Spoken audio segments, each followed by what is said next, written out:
सुंदरपुर नाम के एक छोटे से गांव में सुरेश नाम का एक बांस काटने वाला अपनी पत्नी सरला के साथ रहता था। सुरेश रोजाना बांस की लकड़ी काटने के लिए जंगल में जाता था और फिर बांस बनाकर बाजार में बेचता था। सुरेश की कोई संतान नहीं थी, पर फिर भी वो दोनों पति पत्नी एक दूसरे के साथ अपना सुख दुख बांटकर खुश रह लेते थे। एक बार सुरेश जंगल में बांस की लकड़ी काट रहा था, पर जैसे ही उसने कुल्हाड़ी मारी, पेड़ के तने में उसे सोती हुई एक छोटी सी बच्ची दिखी। वो हैरान रह गया। हे ईश्वर, ये क्या? तने के अंदर ये बच्ची? ये कैसा जादू है? सुरेश ने उस बच्ची को बड़े आराम से अपनी गोद में लिया और घर जाकर सरला को सारी बात बताई। कितनी सुंदर और प्यारी बच्ची है। मुझे तो लगता है भगवान ने हमारी सुन ली और इस बच्ची को हमसे मिला दिया। ये चांदनी की तरह सुंदर है, इसलिए हम इसका नाम चांदनी रखेंगे। चांदनी के आने से सुरेश और सरला के जीवन में खुशियां आ गई। धीरे धीरे वो अमीर होते गए। उन्होंने चांदनी को एक शानदार जीवन दिया। समय के साथ चांदनी बड़ी होती गई। एक दिन सुरेश ने सरला से कहा, सरला, अब हमें अपनी बिटिया की शादी के बारे में सोचना चाहिए। चांदनी के लिए कोई अच्छा रिश्ता मिल जाए। एक बार इस बारे में चांदनी से पूछ लेते, वो क्या चाहती है, उसे कैसा लड़का पसंद आएगा। अगले दिन सुरेश ने चांदनी से उसकी शादी के बारे में पूछा। पिताजी, मैं आपके और माँ के बिना नहीं रह सकती। आप मुझे अपने से दूर क्यों भेज रहे हैं? अरे मेरी प्यारी बच्ची, हम भी तुम्हारे बिना नहीं रह सकते हैं, लेकिन अब तुम हमेशा तो हमारे पास नहीं रह सकती हो। कभी न कभी तो बेटियों का ससुराल जाना ही पड़ता है। पर हाँ, हम तुम्हें कभी भी अपनी मर्जी के खिलाफ शादी करने के लिए मजबूर नहीं करेंगे। लेकिन कम से कम तुम उन नौजवानों से मिल तो लो जो तुमसे शादी करना चाहते हैं। वो लड़के काफी ऊंचे घराने के हैं। चांदनी इस बात के लिए हाँ कह देती है। अगले दिन 5 युवक चांदनी को देखने के लिए आते हैं। वो सभी चांदनी की सुंदरता को देखते रह जाते हैं। अच्छा, तो आप 5 युवक मेरे से शादी करना चाहते हैं, पर मैं केवल उसी युवक से शादी करूंगी जो मेरी मांगों को पूरा करेगा। चांदनी ने पहले युवक को एक साधु से पत्थर का बना एक कटोरा लाने को कहा, जो चांदी से भी ज्यादा चमके। दूसरे युवक से उसने पूर्वी समुद्र के पास सबसे ऊंचे पहाड़ के शिखर पर उगने वाली एकमात्र पेड़ की शाखा लाने को कहा, जिसकी जड़ें चांदी की बनी होती हैं। तीसरे युवक को चांदनी ने एक ऐसी मणि लाने को कहा जो एक अजगर के सिर पर रखी हुई थी। आखिरी युवक को चांदनी ने एक चिड़िया लाने को कहा जिसके पेट में एक शंख है। चांदनी जानती थी कि यह सब कार्य असंभव है, लेकिन उसके लिए अपने माता पिता के साथ हमेशा रहने का ये तरीका सही भी नहीं था। सभी युवक इस कार्य में असफल रहे। कुछ दिन बाद उस देश के राजकुमार को जब चांदनी की खूबसूरती के बारे में पता चला, साथ ही ये भी कि चांदनी ने विवाह के लिए क्या शर्त रखी है, वो उससे मिलने पहुंचा। राजकुमार उसकी सुंदरता पर फिदा हो गया। उसने चांदनी से शादी करने की ठान ली थी। मुझे पता है राजकुमार, आप मेरी सारी शर्तें पूरी कर सकते हैं, परंतु अभी मैं शादी ही नहीं करना चाहती और आप मुझसे इसका कारण कभी ना पूछें। ठीक है, पर क्या हम दोस्त बन सकते हैं ना? उस दिन से राजकुमार और चांदनी दोस्त बन गए। चांदनी के माता पिता ने भी बाकी युवकों को मना कर दिया। वो अपनी बेटी को परेशान नहीं करना चाहते थे। तो उन्होंने देखा कि चांदनी खिड़की के पास बैठी थी और उसकी आंखों में आंसू थे। चांदनी बिटिया, क्या हुआ? तू उदास क्यों है? क्या हुआ मेरी बच्ची? क्या कोई बुरा सपना देखा? पिताजी, मुझे हर रात ये सपना आता है कि आसमान से कुछ लोग यहाँ आए हैं और मैं उनके साथ जा रही हूँ। और कल रात मैंने एक आवाज भी सुनी कि वो दिन आने वाला है जब मैं यहाँ से चली जाऊंगी। अगले 15 दिन बाद वो लोग मुझे लेने के लिए आएंगे। मुझे आपको छोड़ना पड़ेगा। चांदनी के माता पिता को ये बात सुनकर चिंता होने लगी। चिंता मत कर बेटी, तुझे यहाँ से कोई नहीं ले जाएगा। ये सिर्फ सपना है। उन्होंने तुरंत राजकुमार को संदेश भेजा और उनसे मदद मांगी और चांदनी के घर के बाहर 2000 सिपाहियों को खड़ा कर दिया। उसकी रक्षा करने के लिए हर कोई तैयार था। वो रात आ ही गई जब आसमान से एक सुंदर गाड़ी धरती पर उतरी जिसके आसपास परियां थी। उस गाड़ी में एक अद्भुत संगीत बज रहा था। चांदनी उस संगीत को सुनकर गाड़ी की ओर भागने लगी। चांदनी के कपड़े बदल गए। वो सफेद रंग की पोशाक में आ गई। उसके पंख चांदी के हो गए। चांदनी परी, चलिए, अब आपका जाने का समय आ गया है। हाँ नीरी परी, मैं जानती हूँ तुम सबने मुझे ढूंढ लिया। जाने से पहले मैं अपने माता पिता से और राजकुमार से एक बार बात करना चाहती हूँ। माँ, पिताजी, अब मुझे अपना कर्तव्य निभाना होगा। मुझे अपने लोगों के पास वापस जाना होगा। चांदनी बेटा, मैं कुछ समझा नहीं, ये सब क्या है?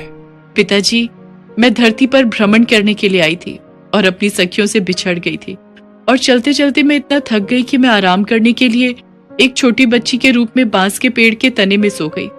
इसके पश्चात आप मुझे अपने साथ ले आए। जब तक मेरे लोग मुझे ढूंढ नहीं लेते तब तक मेरा जाना संभव नहीं था, और फिर यहाँ पृथ्वी पर रहकर मुझे आपका और माँ का इतना प्यार मिला कि मैं अपने लोग को ही भूल गई। चांदनी बेटिया, क्या तुम अब हमें छोड़कर चली जाओगी?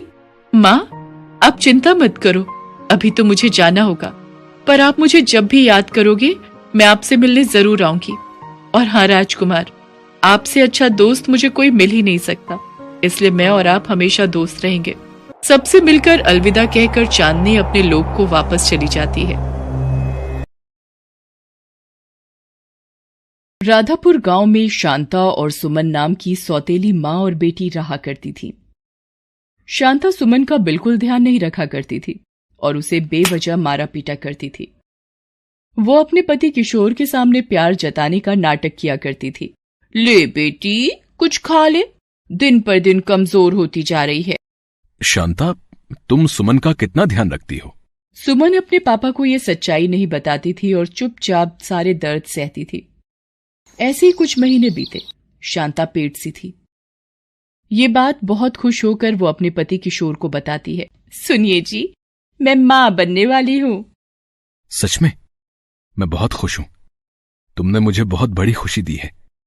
सुमन को पता चलेगा तो वो कितनी खुश होगी। किशोर भी सोचकर खुश होता है। शांता मन ही मन सोचती है, ये अच्छा मौका है इस लड़की को घर से निकालने का। इसने मेरी नाक में दम कर रखा है, अब तो इसको निकलना ही पड़ेगा घर से, नहीं तो ये मेरे बच्चे का हिस्सा भी खा लेगी। तभी एक सुबह शांता चिल्लाती हुई भाग रही थी। बचाओ बचाओ, ये मुझे मार डालेगी। क्या हुआ? तुम चिल्लाती हुई भाग किस ले रही हो? सुमन के हाथों में छुरी है, वो मुझे मारना चाहती है और मेरी ओर ही आ रही है। किशोर सुमन के हाथों में छुरी देखकर कहता है, अरे अरे, तुम क्या कर रही हो? छुरी से अपनी माँ को मारोगी क्या? जिसने तुम्हें माँ जैसा प्यार दिया, आज तुम उसकी जान लेने पर तुली हुई हो। भला ऐसा कोई करता है क्या? पापा, ये सच नहीं है, झूठ है। मैं ऐसा क्यों करूंगी? आप मुझे गलत समझ रहे हो, मेरी बात तो सुनो।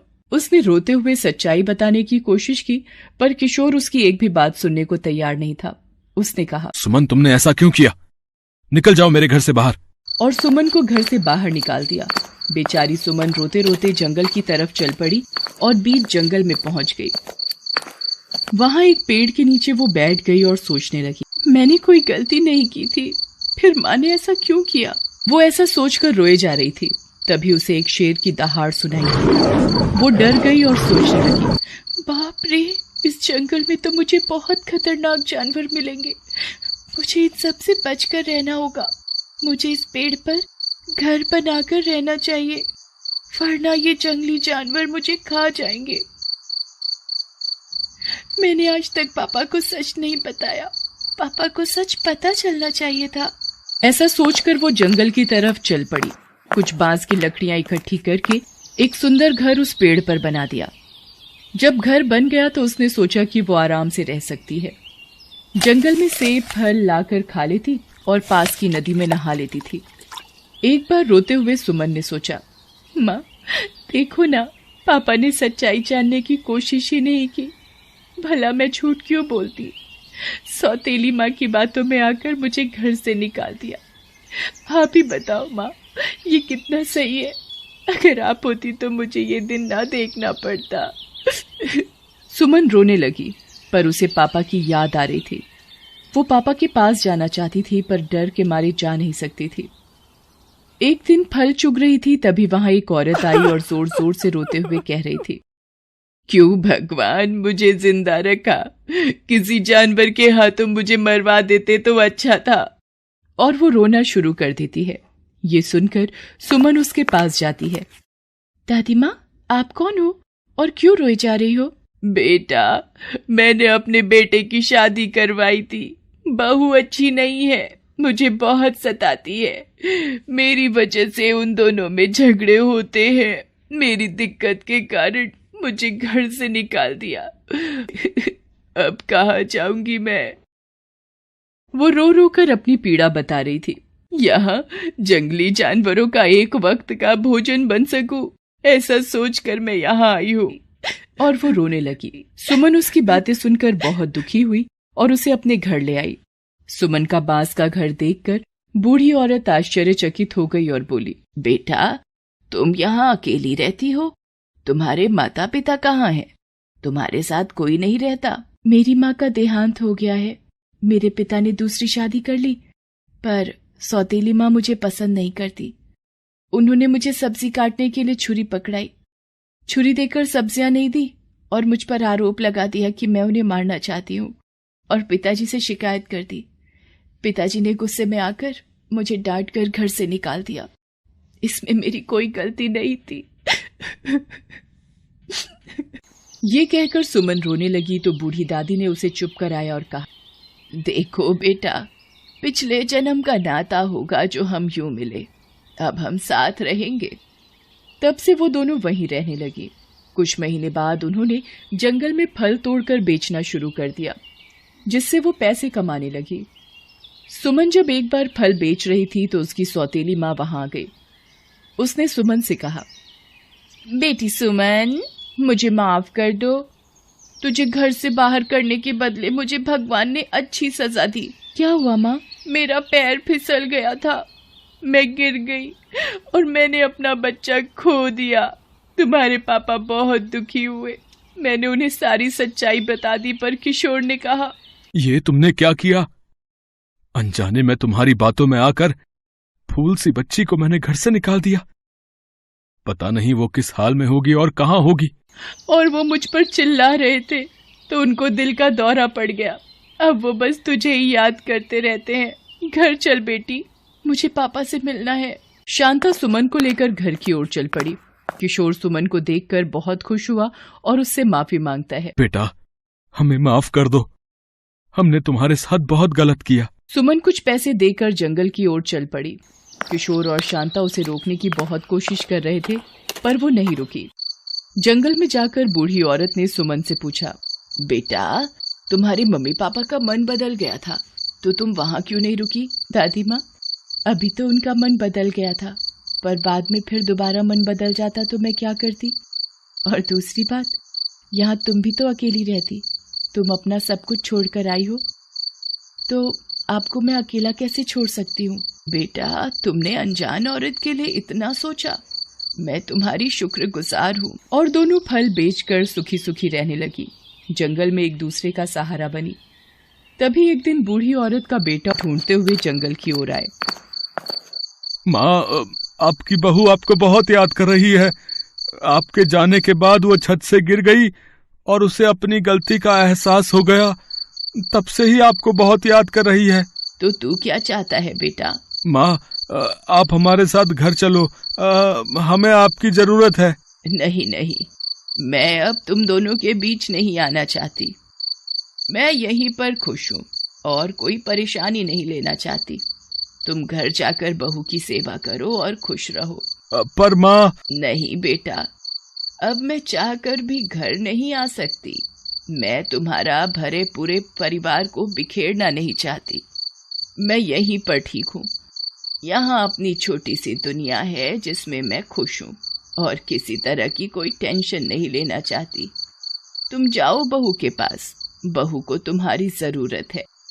बेटा मुंह लटकाकर वापस चला जाता है। दादी माँ, आपको आपका बेटा लेने आया था तो आप क्यों नहीं गई? आपकी बहू को भी आपकी जरूरत है। आपको शिकायत थी कि आपकी बहू आपसे खुश नहीं, पर अब तो आपकी बहू ही आपको बुलाना चाहती है, फिर आप क्यों नहीं गए? बेटा, ये दोनों सिर्फ मुझे काम के लिए बुलाना चाहते थे, क्योंकि अब बहू से काम नहीं हो सकता। इसलिए मुझे एक नौकरानी के रूप में मेरा बेटा मुझे घर लेने आया था, जिससे उसकी बहू की सेवा हो सके।